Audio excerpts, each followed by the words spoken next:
New tonight after the game, giving a name to the nameless. Did you know that just one woman in Virginia is tasked with identifying the remains or bodies of 200 people? I sat down with her to learn what it takes to actually give families closure. We just have to do our best to give them back their names. Meet Laura Newell. My job is to investigate all of the cases in the state of Virginia that have been unidentified for a long amount of time.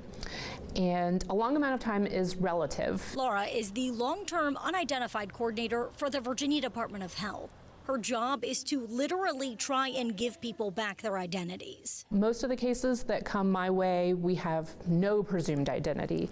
They are skeletal remains found in woods, which is the majority of my cases, unfortunately, are skeletal remains found in some sort of area where there is no information about who they might be. According to the National Missing and Unidentified Persons System, or nameless, there are currently 200 unidentified persons in Virginia. To me, one is too many unidentified people. I'm a firm believer that everyone should have their name.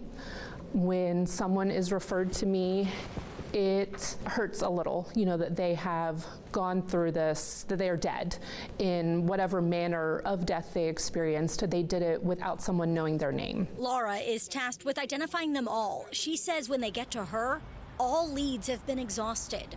WFXR News decided to speak with her and learn about her work after reading the nameless report about the child's remains found in a wooded area in the Iron Ridge area of Carroll County. They were found in a trash can back in September. When you heard that they found remains miles from where he went missing. What, 2.5 miles? It wasn't that far. No, because he lived on Freeze Road there. So I thought, well, might be his. But we don't know yet, so we have to wait and find out. We ain't gonna say. That's Alvin Bowman, or Wayne, as some people know him. He's hoping those remains belong to his son, Logan. He last saw the 5-year-old on Christmas 2002 before dropping him off with his mother, Cynthia Davis. He was reported missing the next month, January 2003. So I can get it over with, so I can have him pop a barrier. We got a little headstone up at church for him. Yeah, it's got his picture in it.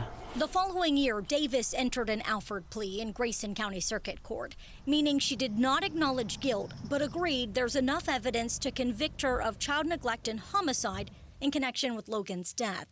Court records show charges were filed against her then boyfriend, but later dismissed. Logan's body was never found. They had to answer to God, not me. You have to forgive them. That's one thing you got to learn to do. Does it help with the pain?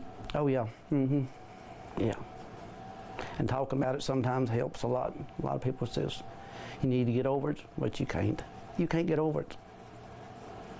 You love your kids. In an email on Tuesday, Grayson County Sheriff Richard Vaughn writes, quote, "We have been working with Sheriff Kevin Kemp and the Carroll County Sheriff's Office regarding the unidentified human remains. Unfortunately, we don't have any new developments to report currently. Carroll County investigators are awaiting on additional DNA testing being conducted by the Virginia Department of Forensic Science. Everyone involved in this case hopes to have a positive identification on the human remains soon." For now, Logan's name sits among a long list of missing persons in Virginia. There are 335 people whose families don't know where they are or if they're even alive. I asked Laura if some of those people could be the identified persons currently in her care. They absolutely could be overlapping. The issue is that sometimes the medical examiner is able to get information that they don't have on the missing person side. She explains there could be a lack of dental records or fingerprints or no family to compare DNA. That's why she works tirelessly to give the people in her care their names back. There could be family who's out there looking for this person and they don't know they're deceased. And I think that part of my job is to be the person that cares about all these people.